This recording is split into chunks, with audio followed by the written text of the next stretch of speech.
Hi all, welcome back to Ghost, Aliens and Beyond, and I'm still on my own as Simon is away on another holiday. The guy has more holidays than Matt Hancock cheats on his wife.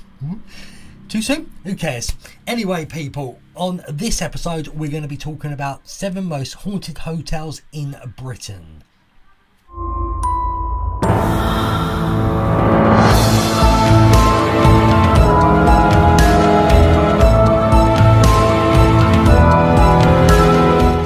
So let's get into the 7 most haunted hotels in Britain. I have not read this myself before. And before we get any further, if you're watching on YouTube, could you please subscribe to Epic Shows, like this video, it gets out to more people. And comment below if you've stayed at any of these hotels or any hotel you think deserves to join the list in the UK. So let's get this going. So I've got it from Britain.com. So I have to find it because it's quite a long way down because they have to put like 6,000 adverts before it. So here we go. Rumour has it there's something terrifying lurking at some of Britain's best hotels. You can't even see it. Well, sometimes you can. Well, we're talking about Ghost, and trust us, we aren't always friendly as Casper. Hello, The Shining. Yeah, you know how scary that is. But don't take our word for it. It's all allegedly possessed properties, are fully operational and open for business just in time for things like Halloween as well, if you feel brave. Pack your bags and your Ouija board and spend a night in one of Britain's most haunted hotels. Then you'll truly be able to brag, I ain't afraid of no ghost. A joke really shouldn't be used much anymore. So before we get any further, people, just to let you know that I am no good at reading some words. So if I do get it wrong, don't get upset. I do apologise. If I'm not sure what they are, I do spell them out as well. So yeah, again, I do apologise. I will try and get some photos up of the hotels as well if you're watching this on YouTube. And if you're listening on a podcast, thank you very much. Right, so we've got the Adelphia Hotel and Spa, so Adelphi. It's in Wrangling Street, Liverpool, L3 5UL, and obviously the United Kingdom. If you're not going to stay in a haunted hotel, you might as well stay in the most haunted hotel in Britain. Surprise, surprise, it would have to be Liverpool. According to paranormal investigators and author Tom Selman, he even claims that to have some of the ghost while giving talks to properties in the Sefton Suite, which is interesting actually, is an exact copy of the Titanic's first class smoking lounge. That's quite interesting. During one talk where they were standing room only, and many other people saw 3 men standing on the far end of the room. They were dressed in naval officers and white caps and dark jackets with all the braiding. So he told the Liverpool Echo, I later told by a member of the staff that the ghosts were those of Captain Edward Smith and the Titanic and 2 unidentified officers. Interesting. Though the property doesn't include the presence of paranormals in the description of the building's rich history, a representative for the hotel group told the Echo, it shouldn't surprise me if it's all true. Over the years, a few members of the staff have reported seeing a grey lady in a Victorian style dress in the basement. We also had a report of somebody hanging out the window in the Crosby room, and when everybody went in to check, the window was locked and clearly no one had jumped out. Now that is kind of creepy, but why is it always the same about the grey ladies, in Victorian clothes and that? Do they just, because cameras didn't have something like that, or just longer you're older you're a ghost, the colour you lose, who knows? Anyway, the next one is in London. It's called the Langham Hotel. It's 1 Seat Portland Place, Regent Street, London, W1B1JA. If you're staying in London hotel and notice a change in the room temperature, don't bother calling down to the front desk to have a thermostat adjusted. You're probably just being haunted by a German prince. Oh my god, a German prince, very nice. Legend has it that the troubled nobleman threw himself out the upper story window at the property many years ago and is still seen wandering around the halls and walking through closed doors on a regular occasion. but not even the most haunted tower in the Langham's 150 years history. Sorry if there's any background noise. I forgot to shut the window like an idiot because it's too hot today. Fun fact, it's a five residence ghost. Right, so according to the ghost story, ghoststory.co.uk, in room 333, a BBC newscaster woke up to see a fluorescent ball of light which slowly began to take human shape and hover 2 feet above the floor. Oh, and the missing part of its legs, oh god, dressed in extravagant Victorian evening wear, instead of screaming his bloody head off, the announcer supposedly tried to communicate with the ghost, but the spirit slowly started to move towards the newscaster with its arms outstretched. Nothing else. What happened next? Come on, guys, we want to know. And who was the newscaster? So the next one is, we move on to the Mermaid Inn on Mermaid Street, Rye, TN3170Y. The Mermaid Inn is kind of like a bad boy of high school who knows you're being monitored by the principal but continues to cut class anyway. It knows it's haunted and it kind of likes it, so much so that it even mentions its creaking floorboards and 600 years of haunting history as a selling point in the website. Creaking floorboards, old floorboards, I'm not going to have ghosts for that.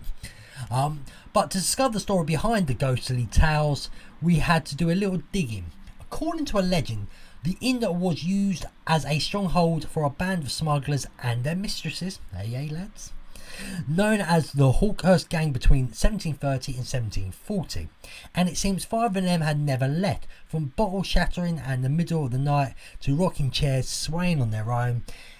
There had been rumours, tales and strange supernatural stories reported over the years. Although the property owner claims she'd never seen spirits since acquiring the place in the 1980s, she does admit, I certainly have met some very convinced and frightened guests.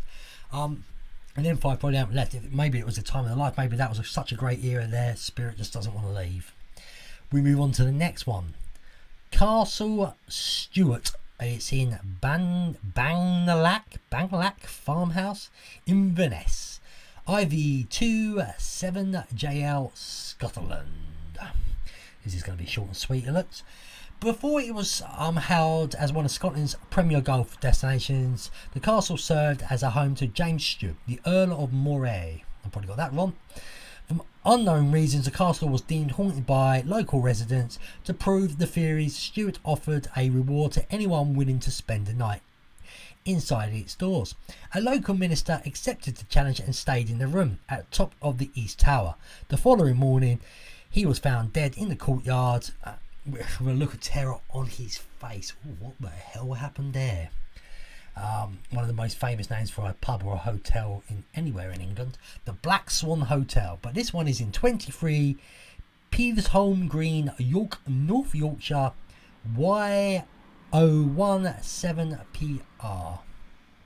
So apparently you won't find one lonely ghost at the Yoke Hotel. According to the website, it's teeming with a number of spirits, both in the public areas and the landlord's headquarters. Oh god, bad luck landlord, he doesn't even get away from, or she I should say, or anybody, whatever you want to be called.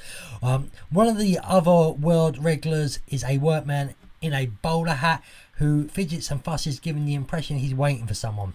Another frequently spotted ghost is a young woman in a long white dress who stands against the bar in the back of the room gazing into the fireplace. But if those two apparitions aren't quite terrifying enough, I think they're terrifying, interesting, then gear up for a fright of your life. Numerous guests have also reported seeing 2 detached legs strutting around the property without any sign of body inside. Would I be scared or would I laugh? I'm not too sure about that one. We move on to another Black Swan. So the Black Swan name seems to be haunted a lot. This one is in 2526 The Marketplace, Devis, DEVIZES, SN10 1JQ. It's a pie of ghost sounds. It's a bit too lively. There's another ghost of a young woman living in a completely different Black Swan hotel in Devis, whatever it's called. Sorry people from there. Legend has it the attractive blonde died while giving birth on the room floor. Oh, poor bad. In her spirit still remains on this day. On several occasions, guests have spotted the woman in a floor-length flowy white gown sitting in a chair. She gazes out the window and stands and glides straight into a wall. Probably looking for a baby, unfortunately. You know, die at birth. You want to know how your kid got on. I'm guessing the kid didn't stay in the hotel very long. Such a shame. Can't rest that soul, can it? So the final one is number 7. Ruffin Castle Hotel and Spa, Castle Street in Ruffin, or Ruffin, Ruthim. Simon, I'm sure when you've listened to this and laughed with Julie, you will tell me on the phone how to pronounce it correct. This is why I need you back on the show. So in Ruffin or Ruffin, LL152NU. Well, this ghost who inhabits the castle may be cold-blooded killer, but she's also terribly chic. I'm not sure what that means.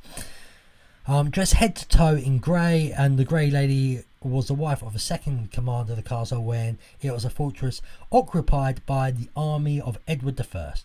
After discovering that the powerful husband was having an affair with a local woman, Matt Hancock style, she reportedly murdered her hubby lover with an axe.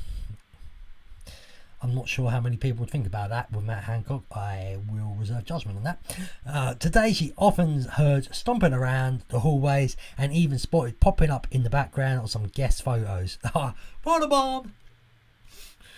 As I say, in the best guest photos. Now that's an ultimate photobomb. So come on guys, what do you think of this? Have you stayed there before? If you have, if on YouTube, comment down below. If you can't get on YouTube, we do have a Twitter. It is actually at GAAB Podcast. So GAAB Podcast. It's that simple. Comment on Ghost Aliens and Beyond on there. And if you're listening on the podcast, thank you very much. Could you do me a favour? If your podcast of choice has a review system there, could you give me like a star system, 3 or above, if you like it. If you don't like me, tell me what I'm doing wrong. Put it down below, a comment on there as well, so we can try and improve this.